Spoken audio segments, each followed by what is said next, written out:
um, letting it be affordable and accessible.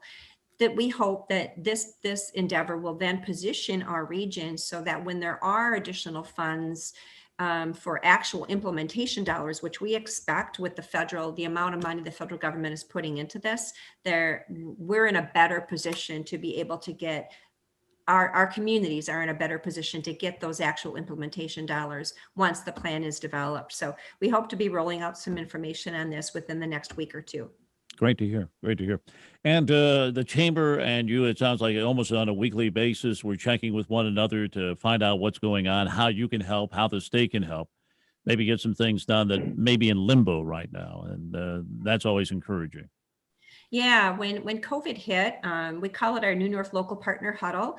Rob has heard me say this, you cannot have a strong region unless you have strong local partners. So I so much value the work that they do day in, day out. We wanted to make sure, as we brought together our chambers and our county economic development organizations all across our 18 counties, every Friday we were zooming in. We were talking about what is happening with your communities when COVID initially hit, what resources are available as plans were being developed and programs being implemented. We shared the information that we were gleaning from Wisconsin Economic Development Corporation and other state agencies and pushing that out to our local partners. We've continued that. Now it's kind of, we know our region is on the path to recovery. And then looking at the ARPA dollars and how can we, as a region, working with our local partners, take the best advantage for that to help our region recover perhaps a little faster than others. Oh, you are competitive, aren't you? Which is good for us. We've got Mike Dempsey along from Bank First. They are our sponsor of the get-together, the Taking Care of Business. I was going to ask him about commercial lending because they, of course, are doing that. They do a lot, and they've been helping out with PPP over the last year or so. But maybe you can update us on some commercial lending and what's happening on that front, Mike. Businesses are doing well in our market area in northeastern Wisconsin. And most of them are growing in pretty good shape.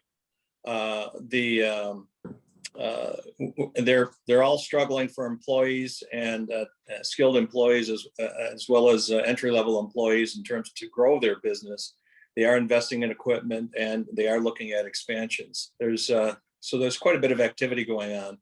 There's also quite a bit of succession planning going on for ownership and leadership within a lot of companies. So we're doing a lot of work and visiting with customers and businesses in the community about how to keep their businesses going and who the next generation is. So it's a very, very busy time for bankers. No doubt about that. Bank First, of course, located at 41 and 21 here in Oshkosh, right off Oshkosh Avenue. And that brings me to Rob Clayman, who can tell us a little more about the development going up on Oshkosh Avenue, because I drove by there the other day, and it seems like more stuff is coming out of the ground all the time over there. Yeah, there is, Bob. We're looking at the Marriott Town Place Suites. That's a 103-room hotel, extended stay. And that, you see the brickwork happening there now. So it's really coming into shape. Should be open sometime in November is what we understand.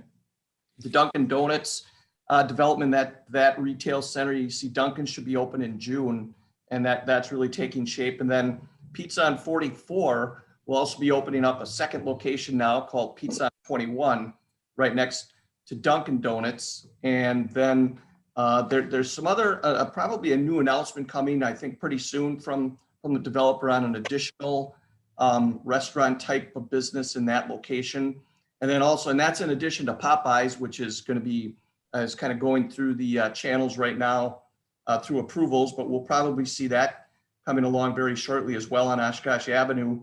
And then just down the way there's the makings. You saw some site work happening up on the corner. That's a separate development by Millennium, and that's for a Starbucks and maybe some other development to go along with that. So yeah, significant development in that area. And then there's also potential for a sports bar and restaurant complex that I know the developers want on the corner of Westfield and Oshkosh Ave. So more development coming there. Yeah, encouraging. And despite the pandemic, we're hearing about more and more projects that are coming or are currently underway. The Brio building getting closer to being done. The co-op grocery store will be located on the first floor of the building. In fact, they're having a hiring fair going on here. If not this week, it's in the next couple of weeks, and may have more than one opportunity. But we're seeing a lot of development elsewhere around town, which is great to see. Yeah, we can note that, the city last week, kind of along the lines of Brio and the residential development, that's significant residential development that we're seeing in Oshkosh. They've took 5 proposals for their RFP for the Sawdust District area, and there's 5 really good proposals, anything ranging from mixed use to multifamily to owner occupied condominiums. I think there's 5 development projects they'll need to pick from, which will be really interesting. So the RDA met last week. They're going through that process of review to kind of select the developer of choice. But that's good to see. That's an 8-acre site right across from the Pioneer Inn. And then if you look at, you mentioned the Brio, they're planning another 74 units on what they're calling Max and Corners right across the street from the Chamber building on the riverfront. And then, you see construction on the WIT, which is 144 units on Witzel Avenue, 12 unit buildings with a clubhouse, a bowling alley, all sorts of interesting things. They're breaking ground on the Swiderski development, which is out on 4491. That's another 200 units. And then all the senior living, development that we're seeing behind Fleet Farm. And from a senior perspective, Evergreen has their new 40 unit pocket neighborhood going up out on 9th Avenue. So yeah, residential development is really in full swing right now. Before we do move on with updates, Bob, I'd like Barb to mention maybe the summit that's coming up from New North. Great. And the summit yet, but that's coming up really quickly here. And I think there's still time to register for this large event, right, Barb? Yes, our summit is coming up on June 10th. It is going to be at Lambeau Field in the atrium. We've done 3 virtual events. We've called it our first one, our pre-game, and the next 2 were training camps focused on business and then talent development. This one, we have a phenomenal lineup. Mark Murphy, president of the Packers, will be joining us. Our Governor Evers, Missy Hughes, Secretary and CEO of WEDC. Keeping with the football theme, we have our special teams player of the year, and that's Kim Bassett with Bassett Mechanical, talking about how they are HVAC air handling, right? So that's been an important factor in getting businesses reopened and helping us on the road to recovery.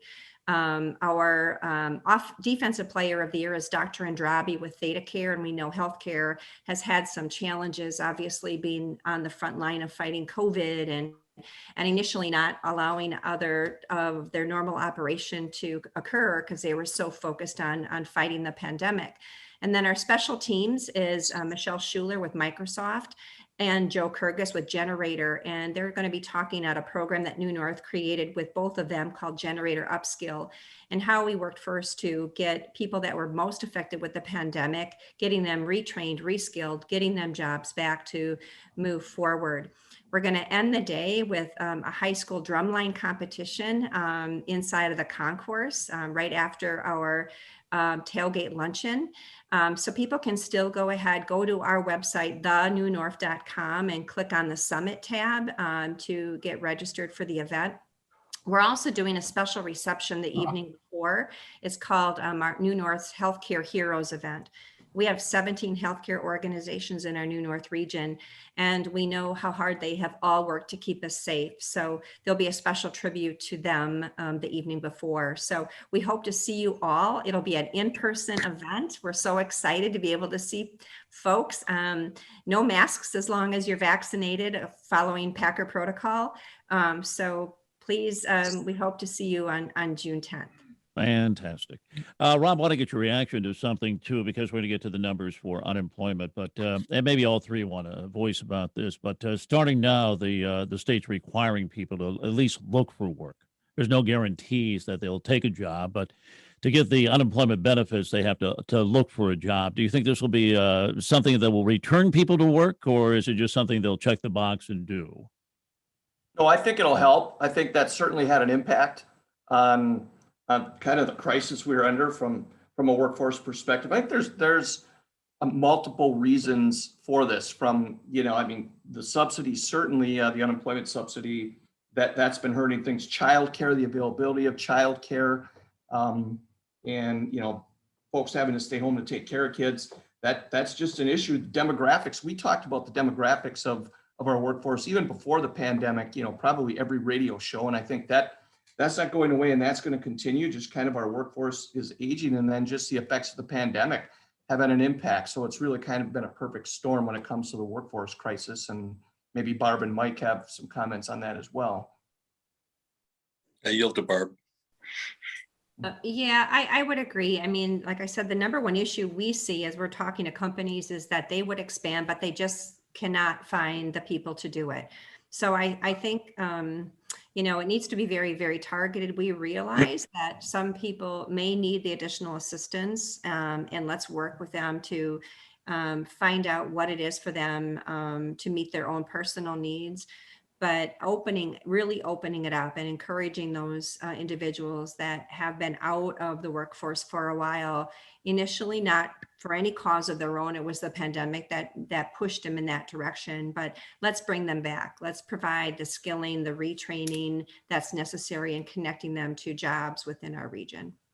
Got about a minute remaining this morning. So, Rob, if you can give us the unemployment numbers as you see them now. I guess they came out late last week or the week before, but still... we're seeing pre-pandemic levels to unemployment. Yeah, definitely. I mean, we're at 3.9% in March in Oshkosh and Winnebago County both. And, last year at this time, we were at 3% in both Oshkosh, Winnebago County. But if you look at April last year, Oshkosh was at 14.3% at the height of the pandemic. So we've really returned to pre-pandemic levels. Negative unemployment could be 4 or 5%. So that's good news. We have 543 more people in the city of Oshkosh, city residents this year over last year. So it's really, we're kind of back to where we started from an employment perspective. Good to hear. We've got to run Taking Care of Business, sponsored, of course, by Bank First. Want to thank Mike. Want to thank Rob and our guest, Barb, today, who joined us. Thank you again, and we'll talk again soon. I got to take a quick break. We'll wrap things up after this. News Talk 1490 WOSH.